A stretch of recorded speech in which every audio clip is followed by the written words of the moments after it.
Hello friends,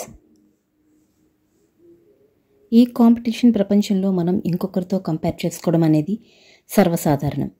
కాకపోతే మీరు ఎవరితో అయితే కంపేర్ చేసుకుంటున్నారో వాళ్ళు నిజంగా జీవితంలో సక్సెస్ అయ్యారా, లేకపోతే నిజంగా ఆనందంగా ఉన్నారా అని మీరు కంపేర్ చేసుకోవాలి.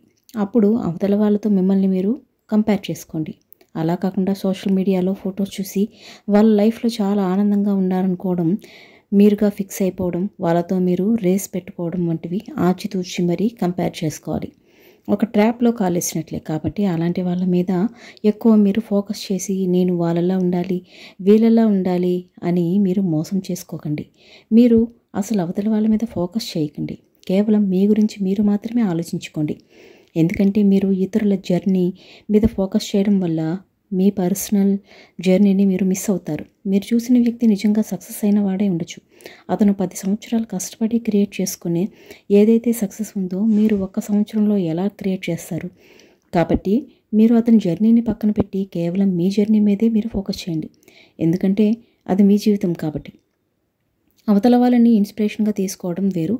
అవతల వాళ్ళతో మనం కంపేర్ చేసుకుని కేవలం అవతల వాళ్ళ గురించి మాత్రమే మనం ఆలోచిస్తూ వాళ్ళలాగా మనం కూడా ఒకేసారి అయిపోవాలంటే కష్టం. కాబట్టి వాళ్ళని ఇన్స్పిరేషన్గా తీసుకోండి. కానీ వాళ్ళతో కంపేర్ చేసుకుంటూ మీరు వాళ్ళ గురించి ఆలోచిస్తూ మీ గురించి మీరు మర్చిపోతారు. అందుకే కేవలం మీ ఫోకస్ మీద మీరు ఫోకస్ పెట్టుకొని మీ గురించి మాత్రమే మీరు ఆలోచించుకోవడం వల్ల మీ బలం మీకు తెలుస్తుంది, మీ బలహీనతలు మీకు తెలుస్తుంది. దానివల్ల మీ జీవితం మీకు ప్రాపర్ ఐడియా వస్తుంది. అసలు మీకు ఏం వస్తుంది, ఏమీ రావట్లేదు, ఏం చేస్తే మీరు ఆనందంగా ఉంటున్నారు అనేది చేయకపోతే మీరు ఇంకా బాధపడుతున్నారు అని ప్రాపర్గా ఒక ఐడియా అనేది వస్తుంది. పక్కింటోడు ఏదో అయ్యాడని మనం కూడా వాళ్ళలాగా అయిపోవాలని మనం మోసం చేసుకున్నట్లు అవుతుంది. కాబట్టి పక్కింటి వాడికి జీవితానికి ఖచ్చితంగా ప్రాపర్గా వాడుకొని వాడు సక్సెస్ అయితే మాత్రం అతన్ని మనం ఇన్స్పిరేషన్గా తీసుకొని అతను ఎంత కష్టపడి పైకి వచ్చాడో తెలుసుకోవడంలో తప్పులేదు. కాకపోతే మనం కూడా అతన్ని కాపీ కొట్టి అతనిలాగే మనం అవ్వాలంటే మాత్రం మూర్ఖత్వం. ఎందుకంటే ఒక్కొక్క మనిషికి ఒక్కొక్క టాలెంట్ ఉంటుంది. అలా అందరూ ఒక దాంట్లోనే సక్సెస్ అవ్వాలంటే ఈ ప్రపంచంలో జరగని పని. కాబట్టి మీ మీద మీరు ఫోకస్ పెడితే ఖచ్చితంగా మీ బలాలు, మీ బలహీనతలు, మీ అభిరుచులు, మీ అభిప్రాయాలు మొత్తం మీకు తెలుస్తాయి. దానివల్ల మీకు ఏదైతే పని నచ్చుతుందో దానికోసం మీరు పోరాడతారు. అంతేకాకుండా ఆ పని చేసేటప్పుడు మీరు ఎంతో ఆనందంగా ఉంటారు. ఎందుకంటే మనం పుట్టింది ఆనందంగా మనకు నచ్చినట్లు మనం ఉండటానికి తప్ప మెజారిటీ జనాలు దేన్నైతే ఇష్టపడుతున్నారో దాంట్లోకి మనం దూరిపోయి అందులో మనం సక్సెస్ అయిపోయి వాళ్ళందరినీ సాటిస్ఫై చేసి మనం చేసే పని ఏం లేకుండా చేస్తూ జీవితాంతం ఏడవడానికి అయితే అసలు కాదు. కాబట్టి మీకు ఏది ఇష్టమో ఏది ఇష్టం లేదో ప్రాపర్గా ఒక ఐడియాకి వచ్చేస్తారు. మీ మీద మీరు ఫోకస్ పెట్టుకుంటే నేను ఇతరులతో కంపేర్ చేసుకుని నాలో ఉన్న టాలెంట్ని తొక్కేసుకుంటున్నాను అని తెలుస్తుంది.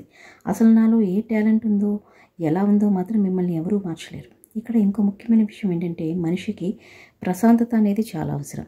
అంటే ఇన్నర్ పీస్ కూడా చాలా అవసరం. కాబట్టి మనతో పరిగెత్తే వాళ్ళు మనకన్నా ముందు వెళ్ళిపోయినప్పుడు మనం కొంచెం ప్రశాంతంగా ఉండాలి. మనకన్నా ముందు వెళ్ళిపోయాడే అని బాధపడకూడదు. అంటే అతని పరిస్థితులు అతనికి సహకరించాయని అర్థం. అతనికి మీకు తేడానే లేదు, మీ పరిస్థితులు మీకు సహకరించట్లేదు అంతే. రోజు ఖచ్చితంగా సక్సెస్ అవుతారు. కాబట్టి అవతలి వాళ్ళతో ఏ విషయంలోనూ మనం కంపేర్ చేసుకోకూడదు. వాళ్ళ జీవితం వేరు, మన జీవితం వేరు. వాళ్ళ కథ వేరు, మన కథ వేరు. వాళ్ళ పరిస్థితులు వేరు, మన పరిస్థితులు వేరు. కాబట్టి అవతల వాళ్ళతో మన జీవితాన్ని కంపేర్ చేసుకొని మీ గురించి మీరు ఆలోచించుకోవడం మర్చిపోతున్నారు.